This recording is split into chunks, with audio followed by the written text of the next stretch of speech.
नमस्कार। Today I will discuss about the pre practicing of yoga कि yoga start करने से पहले क्या क्या चीज़ करना चाहिए। बहुत जन कहते हैं कि फ्री हैंड करना चाहिए, वार्म अप करना चाहिए, बट उससे भी पहले क्या ग्राउंड को प्रिपरेशन लेने के लिए क्या करना चाहिए। जो चीज़ मस्ट है वो तो यमा एंड नियमा, दो चीज़ आपको मेंटेन करना है। पहला नियमा जिसमें 5 पार्ट होता है, जो अंदर का शुद्धि होता है, और नियमा जो बाहर का शुद्धि होता है, फॉर आउटर हार्मोनी। योमा का जो 5 पार्ट होता है जो आपको ज़रूर पालन करना होगा, अदरवाइज़ योगा करने के बाद भी पूरा आपका बेनिफिट नहीं मिलेगा, या फिर जो मिलना चाहिए वो ऐसे नहीं मिल पाएगा। जो अंदर का शुद्धि आपको चाहिए वो आपको योमा पालन करने के बाद ही आएगा। योमा का 5 पार्ट क्या है? पहला होता है अहिंसा, किसी भी चीज़ से हिंसा नहीं करना। जो फादर ऑफ नेशन कहा जाता है, जिसको कि महात्मा गांधी जी, उन्होंने एक चीज़ लेके अपना पूरा ज़िंदगी बिताया कि अहिंसा पालन करते करते उन्होंने लाइफ का स्टेबिलिटी अचीव किया था। अब हिंसा नहीं करना मतलब ना कोई जानवर से, ना कोई इंसान से, ना किसी के साथ भी। एक अहिंसा भाव अपने अंदर रखना है, एक कूल एंड कामनेस अंदर रखना है। नेक्स्ट आता है सत्य, मीन्स ट्रूथफुलनेस।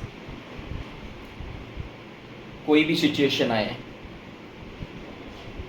लाइफ में, कोई भी सिचुएशन में जाना पड़े, कभी भी अपने अंदर ट्रूथफुलनेस को डिस्ट्रॉय नहीं करना। लाइफ में पूरा सक्सेस और स्टेबिलिटी को मेंटेन करने के लिए ट्रूथफुलनेस रहना बहुत ज़रूरी होता है। थर्ड आता है अस्तेय, मीन्स चोरी नहीं करना। किसी का चीज़ बिना बोल के लेना जैसे चोरी होता है, ऐसे ही किसी का जो हक है वो नहीं देना, वो भी एक तरह का चोरी होता है। वो अपने आप को एनालिसिस करना है और डिसीजन लेना है कि क्या चोरी है क्या नहीं है, उसके बाद सही रास्ता में आपको लेके जाना है। इसका नाम होता है अस्तेय। कभी भी कोई चीज़ को चोरी नहीं करना है। नेक्स्ट फोर्थ जो स्टेज आता है ब्रह्मचर्य। ये वर्ड सुनते ही हम लोग लगता है कि ये साधु संत का काम है, हम लोग ब्रह्मचर्य जंगल में जाके करना है। ये नहीं है। ब्रह्मचर्य का मतलब होता है ब्रह्म जैसा आचरण करना। जैसे आग होता है, उसको बहुत पास में जाने से आप जल जाओगे, ज़्यादा दूर जाओगे तो भी आग का बेनिफिट आपको नहीं मिलता है। आपको वर्ल्डली चीज़ों से बहुत ज़्यादा कनेक्ट हो जाना या बहुत ज़्यादा दूर चले जाना, दोनों ही सही नहीं है। ये वर्ल्डली चीज़ जो भी है, पैसा हो सकता है, कोई रिलेशनशिप में हस्बैंड हो सकता है, वाइफ हो सकता है, बेटा बेटी, कोई भी हो सकता है। कोई भी चीज़ से बहुत ज़्यादा लगाव, बहुत ज़्यादा ग्रीव करने अगर लोगे तो मुश्किल हो जाता है। तो उस चीज़ को ऐसे पकड़ना है कि आप कभी भी छोड़ सकते हो, तो आपका कुछ फ़र्क नहीं पड़ेगा। एक स्टेबिलिटी अपने अंदर रखना होगा कि वर्थली चीज़ों से बहुत ज़्यादा लगा, बहुत ज़्यादा कनेक्टेड नहीं होना है। You have to take it as it is. अगर हम लंबा सांस लेते हैं और पकड़ के रखते हैं, कितना देर रखते हैं? 5 second, 10 second, 20 second, 5 minute, 10 minute, maximum कितना देर रख पाते हैं? एक टाइम जाके उसको छोड़ना पड़ता है। लेकिन जैसे हम लोग धीरे धीरे सांस लेते हैं, धीरे धीरे सांस को छोड़ते हैं, इसके साथ हमारा कोई लगाव नहीं होता है कि ये जो सांस आया ये चला गया तो ये बहुत दुख हो गया। नहीं नहीं, ये सांस तो आया, क्यों चला गया, ये हम लोग नहीं सोचते। ऐसे ही वर्थली कोई भी चीज़ मेरे पास है, वो चला भी जाएगा तो कुछ फ़र्क नहीं पड़ना चाहिए। You have to take it as it is कि हाँ ठीक है मेरे पास, नहीं है तो भी चलेगा। देन फिफ्थ जो स्टेज आता है वो आपका होता है अपरिग्रह। अपरिग्रह का मतलब होता है परिग्रह, जो चीज़ मेरे पास बहुत ज़्यादा है उसको त्याग देना। जो ज़रूरत है उससे ज़्यादा इकट्ठा करने का एक टेंडेंसी जो होता है, वो रहने से मन का जो शुद्धि होता है वो डिस्ट्रॉय होता है, मन का शांति जो होता है वो धीरे धीरे डिस्ट्रॉय हो जाता है। तो उसके लिए अपना शुद्धि के लिए भी बहुत ज़्यादा चीज़ों को इकट्ठे करने का जो टेंडेंसी होता है वो छोड़ना पड़ेगा और उसको त्यागना है। जो भी मेरे पास है, अगर ज़रूरत से ज़्यादा है तो उसको छोड़ना है। कभी कभी बहुत महंगा गिफ्ट दे देता है जो मुझे ज़रूरत नहीं है, तो भी इस चीज़ को त्याग देना है। अगर कोई चीज़ मुझे ज़रूरत नहीं है तो उसको रखने का ज़रूरत नहीं है, उसको लेने का भी ज़रूरत नहीं। इस चीज़ के लिए आपको ना भी बोल सकते हैं कि हाँ नहीं चाहिए मुझे, दैट इज़ अपरिग्रह। तो ये 5 पार्ट पहले यमा, वही ये में दिस इज़ यमा, दिस इज़ 5 पार्ट। अहिंसा, हिंसा नहीं करना है। दूसरा होता है सत्य, ट्रूथफुलनेस, हमेशा अपने अंदर एक ट्रूथफुलनेस को बना के रखना है, कभी भी कोई सिचुएशन में इसको डिस्ट्रॉय नहीं करना है। नंबर होता है अस्तेय, कभी भी चोरी नहीं करना है, जो जिसका हक है उसको दे देना है। फोर्थ आता है ब्रह्मचर्य, मीन्स अर्थली चीज़ों के साथ बहुत ज़्यादा लगाव अगर हो जाता है तो बहुत दुख मिलता है, इसलिए बहुत ज़्यादा लगाव ठीक नहीं है। देन लास्ट आता है अपरिग्रह, मीन्स बहुत जो चीज़ मेरे पास ज़रूरत से ज़्यादा है उसको त्याग देना है। नेक्स्ट आता है नियमा, जो बाहर का शुद्धि के लिए होता है, the harmony of outer world. नियमा का 5 पार्ट होता है। शौचो शंतस तपो श्रद्धा ईश्वर प्रणीत। शौचो का मतलब होता है नहाना। जब नहाते हैं पूरा बाहर का शुद्धि हो जाता है। अब ये 2 तरह का होता है, एक अंदर का शुद्धि और एक बाहर का शुद्धि। नहाने से, हमारा साबुन लगाने से, शैम्पू करने से तो बाहर का शुद्धि हो गया, बट इंटरनल ऑर्गन को शुद्धि करने के लिए भी कुछ प्रोसेस है। जो योगा रेगुलर प्रैक्टिस करते हैं उसको पता है कि बमन धोती, वस्त्र धोती, ये सब चीज़ होता है जिसमें हम लोग अंदर का शुद्धि करते हैं। इसका एक अलग वीडियो बनाएंगे जिसमें हम डिस्कस करेंगे, बट अभी के लिए सोचो मतलब बाहर का शुद्धि करते हैं। नेक्स्ट आता है संतोष, मीन सेटिस्फैक्शन। कोई भी चीज़ मेरे पास नहीं है तो उसके लिए दुख हो जाता है कि अरे ये मेरे पास नहीं है, लेकिन जो चीज़ मेरे पास है उसके लिए एक सेटिस्फैक्शन हमारे अंदर होना चाहिए। ऐसा नहीं कि उसको मुझे नहीं चाहिए तो छोड़ देते हैं, ये भी गलत है। उसके लिए हम लोग पूरा मेहनत करेंगे और अचीव करने का कोशिश करेंगे, बस अंदर का पीसफुलनेस को डिस्ट्रॉय करके नहीं। You have to make the stability in your mind, you have to make peacefulness in your mind, then you have to achieve. Otherwise it will destroy the peacefulness in your mind.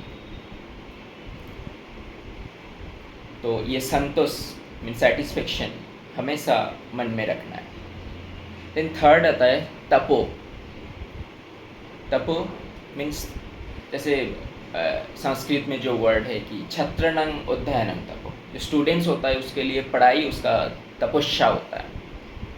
ऐसी जो आदमी जो field में काम करते हैं, कोई engineer है, डॉक्टर है, टीचर है, हाउसवाइफ, जो अपना फील्ड में काम करता है, उस चीज़ में उसको तपस्या करना चाहिए। तपस्या मीन्स तपाना, बार बार उस चीज़ को लेके काम करना है, उस चीज़ में अंदर जाके डीपली उसका नॉलेज को एक्वायर करना है और बार बार उसको यूटिलाइज करने के लिए, बार बार उस चीज़ को जानने के लिए बार बार क्वेश्चन पूछना और उसके अंदर जाके गहराई से जाके उसको सही तरह डिस्क्राइब करना बहुत ज़रूरी है।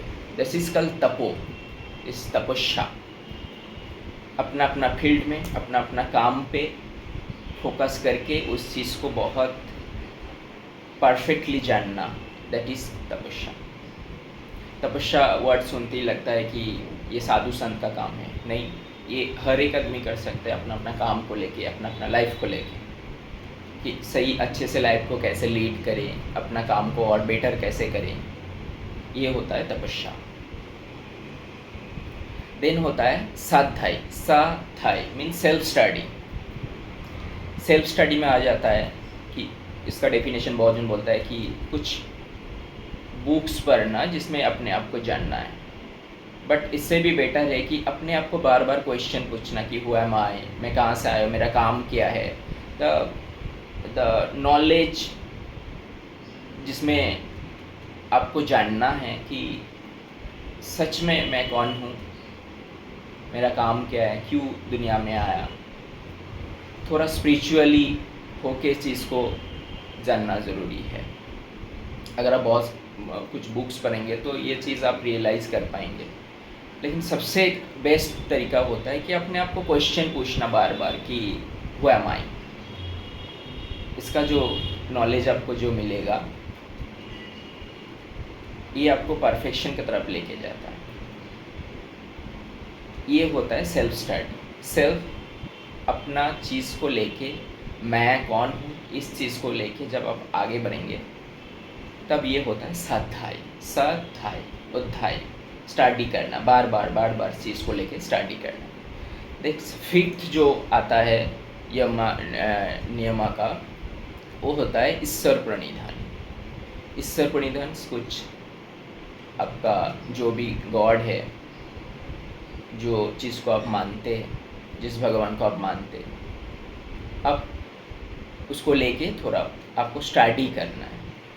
कुछ स्पिरिचुअल बुक्स पढ़ना है, एंशिएंट, अब भगवद गीता हो गया, वेद हो गए, उपनिषद हो गए, जो भी आपको अच्छा लगता है उस चीज़ को आपको पढ़ के आपको स्पिरिचुअली नॉलेज को एक्वायर करना है। दैट इज़ ईश्वर प्रणिधान।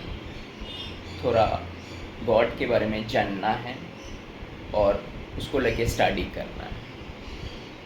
ये दो चीज़ मेंटेन करना बहुत ज़रूरी होता है बिफोर प्रैक्टिसिंग योगा। 5 तरह यमा, 5 तरह नियमा। जो अंदर का शुद्धि के लिए काम करता है यमा, अहिंसा, सत्य, अस्तेय, ब्रह्मचर्य, अपरिग्रह। और 5 जो बाहर का शुद्धि के लिए काम करते हैं, आउटर हार्मोनी, शौचो, संतस, तपो, साधा, ईश्वर प्रणिधान। ये आपका बाहर का जो हार्मोनी है उस चीज़ को बैलेंस करेगा। ये दो चीज़ मेंटेन करने के बाद ही आप आसन के तरफ बढ़ सकते हैं, तभी आपका योगा का पूरा फ़ायदा मिलेगा। इसलिए कभी भी योगा स्टार्ट करने का मन करें, ट्रेनर बोलने से पहले, टीचर के पास जाने से पहले ये दो चीज़ को अच्छे से अपने अंदर बिल्डअप करो। हो सके तो डायरी में लिख के हर एक चीज़ को थोड़ा सेल्फ स्टडी करो। दैट इज साधाई। ये जानने के लिए थोड़ा सेल्फ स्टडी करना है कि हाँ 5 तरह यमा क्या है, 5 तरह नियम क्या है, इसका डेफिनेशन क्या है और वो अपने लाइफ में कैसे अप्लाई करें। ये हर एक सिचुएशन में, हर एक दिन इसके रास्ते से ही जाना पड़ता है। तो इस चीज़ को जाने से थोड़ा लाइफ इजी हो जाता है। तो ये दो चीज़ जानने के बाद हम लोग आसन और प्राणायाम की तरफ बढ़ेंगे। अदरवाइज़ कोई भी सूर्य नमस्कार करे, योगा करे, प्राणायाम करे, जो भी करे, उसका पूरा फ़ायदा नहीं मिलता है। मतलब उसका माइंड प्रिपरेशन नहीं होता है तब तक। खेती करने से पहले जैसे खेत को प्रिपेयर किया जाता है, ऐसे योगा करने से पहले अपना मन को प्रिपेयर किया जाता है। ये होता है यम नियम।